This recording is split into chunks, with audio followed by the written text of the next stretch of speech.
So hello everyone and welcome to the full, tragic and slightly disgusting story of Eugene. So to find this we need to enter this botanical lab here and take all their shit, obviously.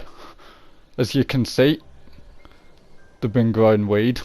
No, not really, they've been growing who knows what in here.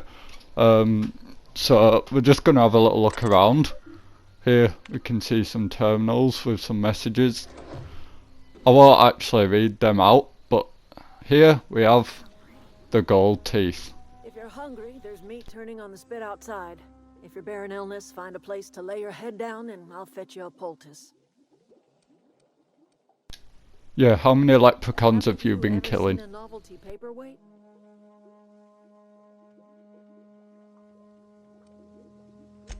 Whatever absurd accusations you have churning about in your mind, I assure you I have heard them all.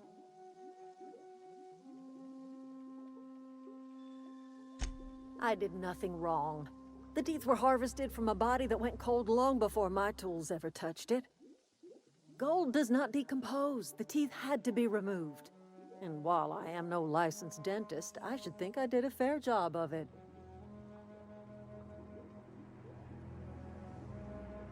I cannot tell you how refreshing it is to converse with a rational mind.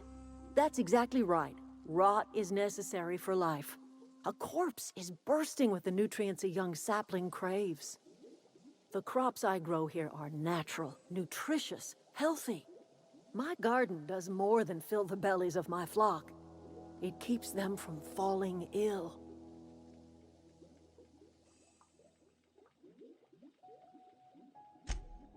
The Vale's barren.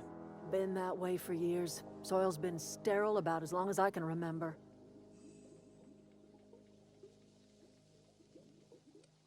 We are talking about organic compounds once inhabited by a sentient mind. A person lasts only until the last synapse burns out, the last brainwave flickers into the void. What remains is a carcass moldering neath the soil. Decomposition is a natural process, essential to new life. All life feeds on other life.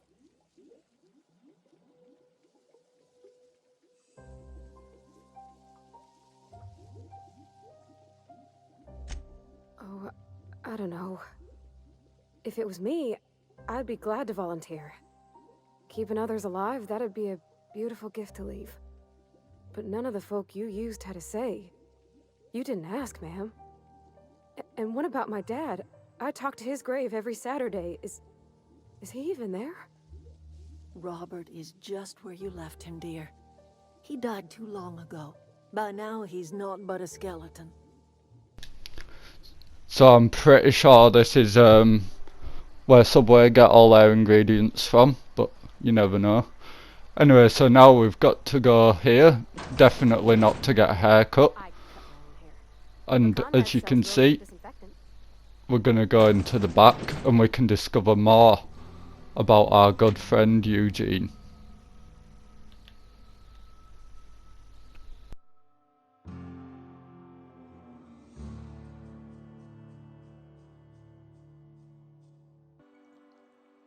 You know about Eugene? Because I'm a very nosy boy. Then, you know Phyllis suggested selling off Eugene's gold teeth. I didn't approve of the idea then, and I don't approve of it now. Eugene's golden teeth were a family heirloom, representing 3 generations of poor dental hygiene. He took them to his grave.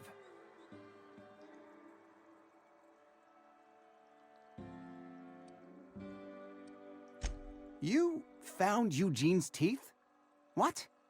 Where? How?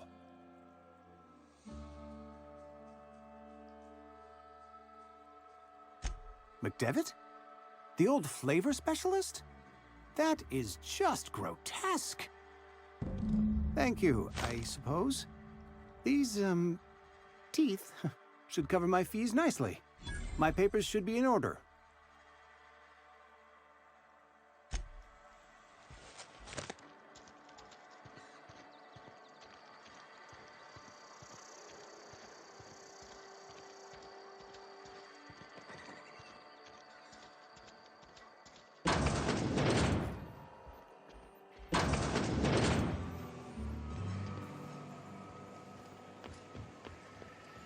Make it quick, Tenderfoot. I'm busy. Foreman Granger, mind those words don't come out of your mouth unless preceded by yes or right away or thank you.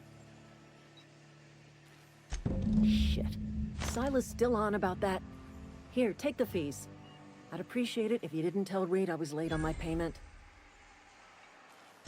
Because they're not my fees and not my gravesite. Guy I worked with shot himself. I paid the bill.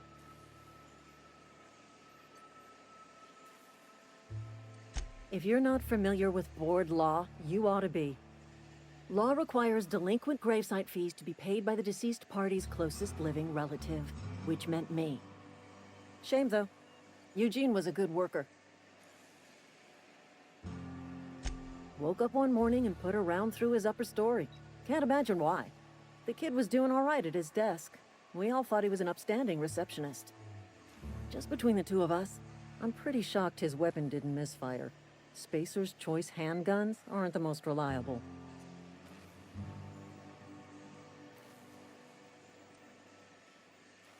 Eugene wasn't family.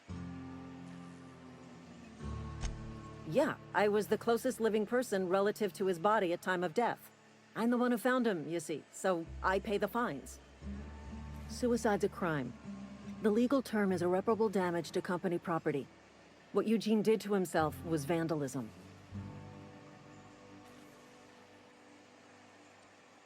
When one of your workers commits a crime, the entire town pays for it.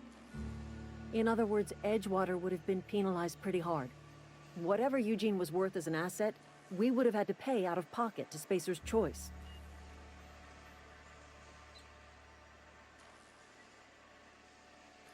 Well, excuse you. I'll have you know, Eugene was an asset to us all. May his atoms be commended to the law. All I know is Silas asked me for Eugene's gravesite fees, which means he was approved for burial, which means his papers went through, which means the town's in the clear. I'm just glad to put this whole ugly affair behind me. Eugene can rest his bones in peace, and the rest of us can get on with our own lives.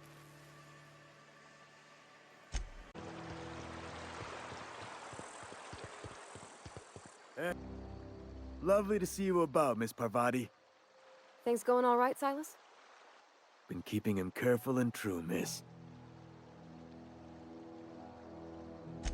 Best to ask her yourself. My dad's buried here. Silas watches over him when I can't leave the house. Oh. Well, thanks. Something I can do for you?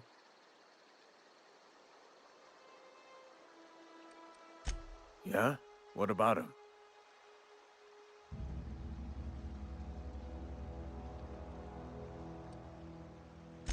Yeah. Funny thing, Eugene's body ain't where it's supposed to be. The night we was supposed to commend his body to the earth, I had his grave all dug up and ready, right? And so I thought, I'll just rest my eyes a bit. When I woke up, his body was gone. Spirited away. Vanished. The footprints nearby suggested that Eugene was stolen by marauders. Or he rose from the dead.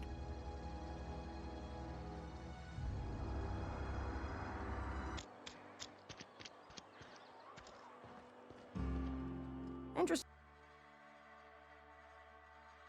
Uh-huh. I recall young Eugene. Good kid. Nice smile. Fussy about his health, though. Took a little too much adrenatime. That'll do a number on your brain matter. Says so right on the warning label. Violent psychosis is a well-documented and legally accounted for side effect of adrenatime. So, as you can see, robbing leprechauns of their gold doesn't always work out for the best. Poor Eugene was just not cut out for the life at the cannery. And it's kind of sad, but also, in a way, just... I love how it ties into the main plot. It is only a little side story, but yeah, I hope you all enjoyed, and I'll see you in the next one. Goodbye, everyone.